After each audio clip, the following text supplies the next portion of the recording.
ఇవాళ పోలీసులు కూడా మహిళలను చూడకోకుండా ఎట్లా పడితే అట్లా మాట్లాడుతున్నారు. ఇందాక ఎవరు అతని పేరు సురేష్ యాదవ్ ఎంత వల్గర్ గా మాట్లాడుతున్నాడు అంటే లేడీస్ అనుకోండి లేకుండా పిచ్చి పిచ్చిగా మాట్లాడుతున్నాడు. ఎన్నికల కమిషనర్ కి నేను ఒక్కడే విజ్ఞప్తి చేసుకుంటున్నాను, ఒక మహిళగా మిమ్మల్ని అడుగుతున్నా, నేను ఎంత చేస్తుంటే కూడా మీరు చూస్తూ కూడా ఊరుకున్నారు. ఒక మహిళని ఇట్లా చేస్తుంటే మీకు ఇప్పటికే తెలుసుంటాయి అన్ని. నేను దయచేసి మిమ్మల్ని అడుగుతున్నాను, ఒక కోరిక కోరుతున్నాను, మీరు బయటకు వచ్చి జరిగేదేదో చూసి ఏది కరెక్ట్గా ఉందో వాళ్ళకి చెప్పి అట్లా చేయించండి.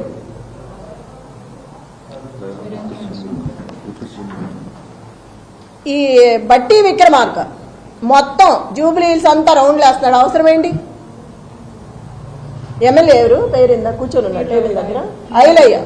అతనికి ఏం పని టేబుల్ దగ్గర? చిటీలు ఇవ్వడం అవన్నీ అతనికి ఏం అవసరం? అసలుకి వీళ్ళందరూ రావాల్సిన అవసరం ఏంటి? విప్పులు కానీ ఎమ్మెల్యేలు కానీ మినిస్టర్లు కానీ వీళ్ళందరూ రాత్రి నుంచే తిరుగుతున్నారు. అవసరం ఏంటి జూబ్లీ హిల్స్లో వీళ్ళకి? లోకల్ నాన్ లోకల్ మాట్లాడుతున్నారు. మరి రజియా ఇంటికి వెళ్ళి బోరుబండ్లో సైట్ 3లో ఆ అమ్మాయి కూర్చుందని గట్టిగా మాట్లాడుతుందని ఇంటికి వెళ్ళి గొడవ చేశారు రౌడీల్లాగా పోలీసులు. ఆ అమ్మాయి మీద కూడా గొడవ చేశారు కూర్చోవద్దని. టేబుల్స్ ఇవ్వట్లా, కుర్చీలు ఇవ్వట్లేదు. ఆ టేబుల్స్ తీసుకొచ్చి పోలీసులు సందు చివర 3 అడ్డం పెట్టుకున్నారు. అవి ఎవరికి అవసరం? వాళ్ళ దగ్గర లాక్కొచ్చి మీరు ఎందుకు వేసుకోవాలి? ఆ కుర్చీలన్నీ విసిరేసి వాళ్ళు ఎట్లా కూర్చుంటారు? నైట్ అవుతుందో ఎంత టైం అవుతుందో తెలియదు. మహిళలు ఉన్నారు, ప్రెగ్నెన్సీ ఉన్నారు. అక్కడ అంతమంది జనాన్ని భయపెట్టి టేబుల్స్ తెచ్చి బయటకు వేసుకోవాల్సిన అవసరం ఏంటి? ఇంత దౌర్జన్యమా? పోలీసులకు కూడా ఉండాలి కదా, మనం ఏం చేస్తున్నాము, ఇది తప్ప ఒప్ప అని తెలియదా? చిన్నపిల్లలేం కాదు కదా. అదేమంటే క్వశ్చన్ చేస్తున్నారు తిరిగి. ఆ క్వశ్చన్ చేసే ముందు మనం ఏం చేస్తున్నామో తెలియాలి కదా. మాట్లాడితే సీఏ అంటారు, ఏదేదో మాట్లాడుతున్నారు. నాన్నే భయపెడుతున్నారు వెళ్తుంటే. అంత 30 మంది 50 మంది 100 మంది పెరుగుతూనే వస్తున్నారు కానీ తగ్గట్లేదు. 2 నిమిషాల్లో వస్తున్నారు. మరి ఎవరు చెప్తున్నారో నాకు తెలియదు. నేను ఎక్కడికి వెళ్తే అక్కడికి వస్తున్నారు నాతో పాటు. గుంపుగా వచ్చేస్తున్నారు పోలీసులు కానీ రౌడీలు కానీ ఆ చుట్టూ ఉన్న జనం కానీ. ఏదో ఇప్పుడే వచ్చేటప్పుడు చూసా 150 మంది కూర్చున్న టేబుల్స్ నేను గొడవ చేసి వచ్చానని ఒక 6 నుంచి మిగతాయి తీసేశారు. ఇప్పుడు వస్తా చూసాను ఇంకార్లు. ప్రతి చోట ఇలాగే ఉంది. మేము ఇక్కడి నుంచి అవతలకి వెళ్తే ఇక్కడ మొదలు పెడుతున్నారు, మళ్ళీ అటు నుంచి ఇటు వస్తే అటు మొదలు పెడుతున్నారు. ఎన్ని చోట్ల నాపుతాం, ఎంతమందిని నాపుతాం? బిర్యానీలో డబ్బులు పెట్టిన దౌర్భాగ్యం కాంగ్రెస్ పార్టీది. అంత అవసరమే వచ్చింది నీకు? అంత రౌడీజం చేయాల్సిన అవసరమే ఉంది? మొత్తం సిటీలో ఉన్న స్టేట్ మొత్తం రౌడీలు అందరినీ పెట్టుకున్నావు తీసుకొచ్చి. ఎంతమందిని బెదిరిస్తావు?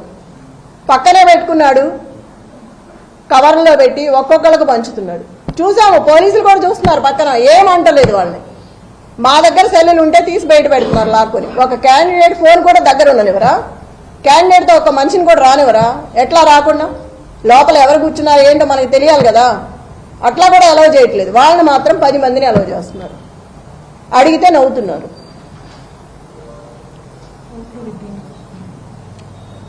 రిగ్గింగ్ చేస్తున్నారు. ఇప్పుడు వచ్చే ఆ మహిళను కూడా కరెంటు బిల్లు తీసుకురమ్మని వెనక్కి పంపించారు. ఎంత అన్యాయం! భయపెట్టి కరెంటు బిల్లు అవసరమా మనకు ఓటేయడానికి?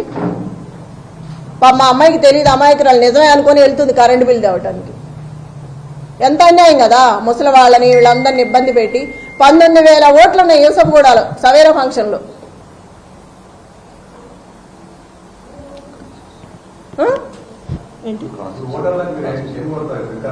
వికలాంగులకి ఎన్ని పెట్టాలి? వీల్ చైర్స్ మనం 19,000 మంది అంటే ఎన్ని పెడతాము?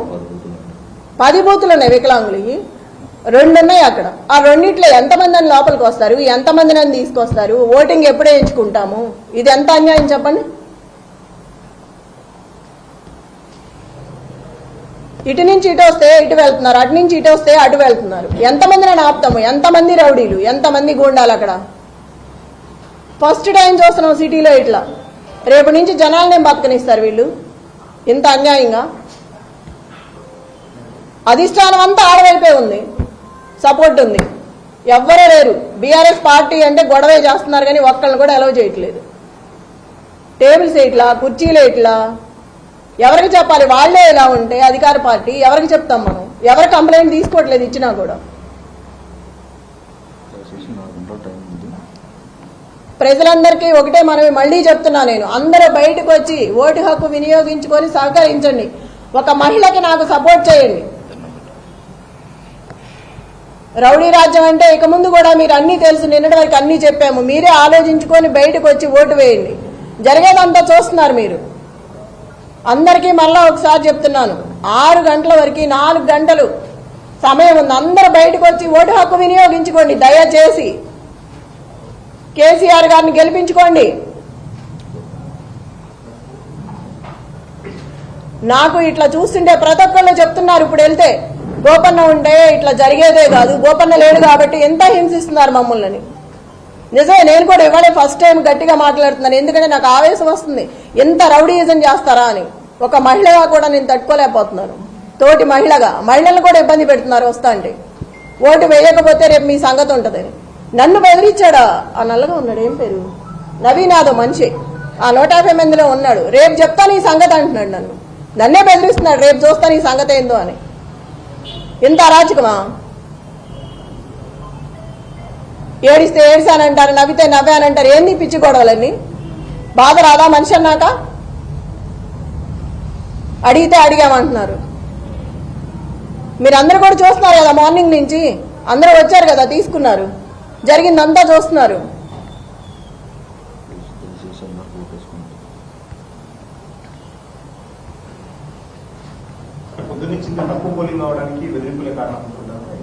తప్పకుండా ఈ బెదిరింపుల వల్లే జనాలు బయటికి రావట్లేదు. రేపు ఇంటికి వచ్చి ఏం గొడవ చేస్తాడో, మమ్మల్ని బెదిరించి వెళ్ళాడు, ఇప్పుడే రావాలంటే భయంగా ఉంది బయటకు అని చెప్తున్నారు ఒక్కొక్కరు.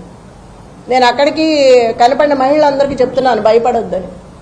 ఎంతమందినని మనం చెప్తాం కదా, ఇంత రౌడీజాన్ని చూసి ఫస్ట్ టైం వాళ్ళు కూడా భయపడుతున్నారు. పిల్లలు ఉంటారు ఇళ్లలో, రేపు మేము ఇట్లా వచ్చామనుకో వాడు మమ్మల్ని ఏం చేస్తాడో, బయటకు వచ్చి మేము ఓటు కోసం వచ్చినా వద్దన్నా కూడా డబ్బులు పెట్టి వెళ్తున్నాడు ఇంట్లో. ఇప్పుడే పంచారు, 2 సందుల్లో పంచారు, పోలీసులు నుంచోనే ఉన్నారు, ఏం అంటలేదు. మేము వెళ్తే మమ్మల్ని వెళ్ళిపోమని గొడవ చేస్తున్నారు.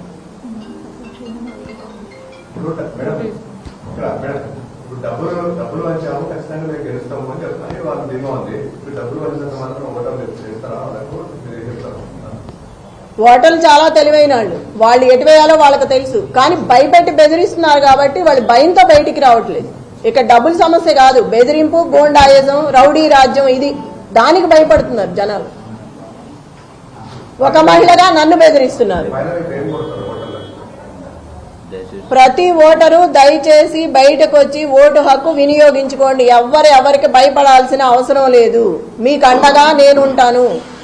ఏ ఆపద వచ్చినా నాకు ఫోన్ చేయండి, మీ దగ్గరకు వచ్చి నేను నిలబడతాను. నేను మీకు అండగా ఉంటాను, పార్టీ అండగా ఉంటుంది. ఎవ్వరూ భయపడద్దు.